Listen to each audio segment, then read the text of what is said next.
Hello everyone and welcome back to a new video from MAS Audio. My name's Mark and I am going to be walking you through a new reveal video.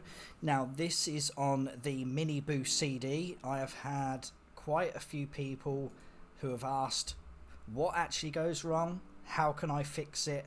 Obviously if you're in another country and you can't actually send it physically to us to be repaired, you've wanted to know what is the cause, what can we do, how can we fix it.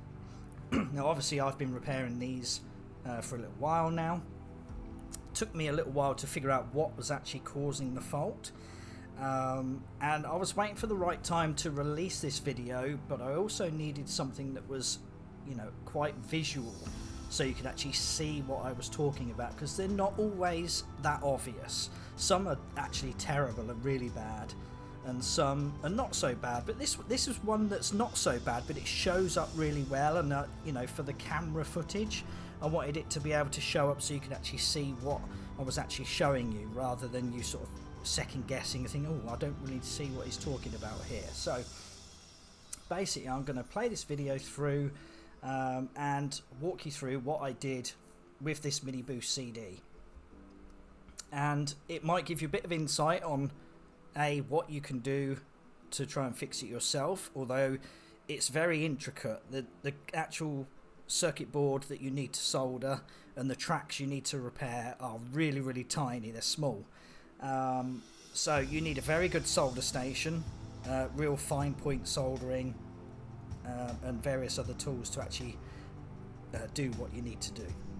But you'll see in the video when I show you, because I don't think the camera even is good enough to pick up the actual individual tracks. They're that tiny. So just beware, it's not a job for the faint-hearted, or that, you know, you have to be really a steady hand, good at soldering, and, you know, use very fine wire to actually fix these, because it is very sort of microscopic kind of thing.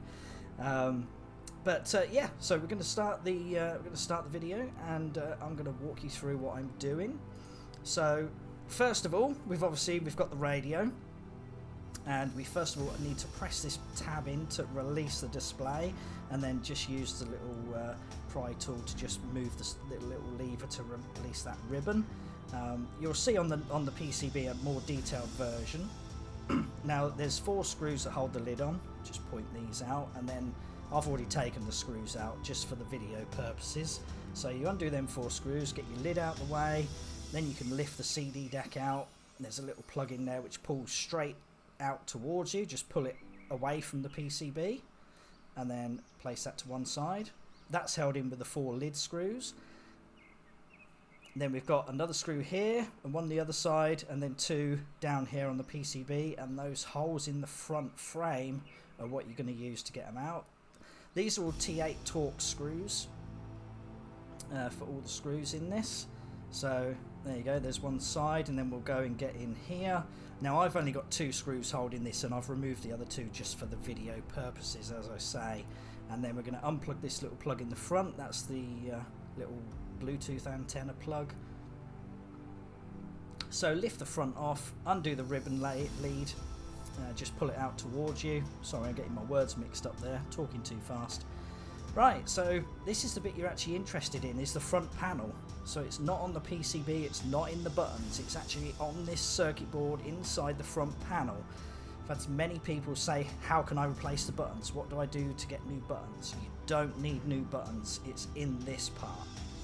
So again, I'm just going to remove 2 more screws here, and obviously the rest I've already removed. So you remove this metal frame off the front, just take that off, chuck it out of the way. And then you've got 6 screws in this, 2 at the top and then 4 in the bottom. So then just get your T8 Torx. That one's stuck. Let's just get this one out of the way as well. There we go, that one's out. This one doesn't want to come out. It's being awkward. Right, let's wrestle with it and bat it and swear at it. Yeah, there you go. Right, so move that bit out of the way, and then we've got this bit. And then you can see how the ribbon is released. I'll show you with the little tool here. So you just prise it up towards you, just flick it up, and that will release the ribbon.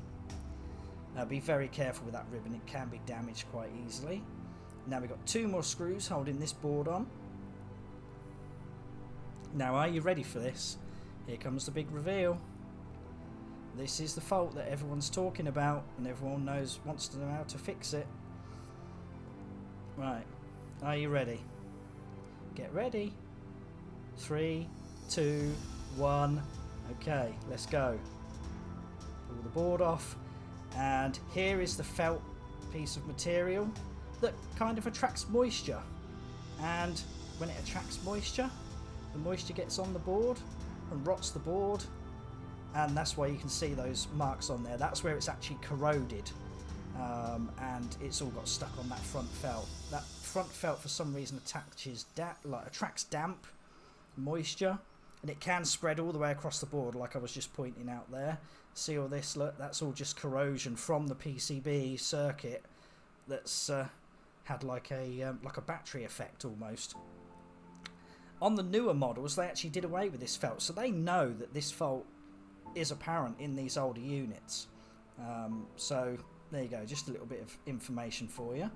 So what we're going to do is we're just going to completely remove this to prevent the fault happening ever again. Just get rid of it. So just use it like a little sharp tool, like I've got that little spudger tool, just to push it along, peel it off. There you go, nice clean bit of plastic. Stick that out of the way to one side, and this thing, you can just screw it up, chuck it away. You don't want that anymore because that's caused you a right headache and why your mini radio doesn't work. Now we've got the circuit board here. I'll see if I can show you. I've got another board already prepared, so you can see where I've repaired this one, although it's going to be quite hard to see on camera. There's a wire there I've soldered to bridge a broken connector. There's loads of other soldering and points and very fine wires. I mean, it's probably not going to show up for you, I'm sorry about that, but it's so small. This is what I mean by you've got to be good at soldering and have really good tools for soldering to do this. Because, yeah, you can't even see it. But trust me, that's been repaired and that is ready to go in the unit.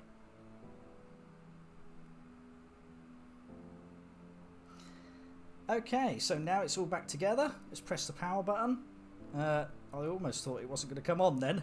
Right, okay, so now we can go through and you can check all your functions. Look, so you press all your numbers, make sure the tick appears on all the numbers, press all the other keys to see that you get another reaction.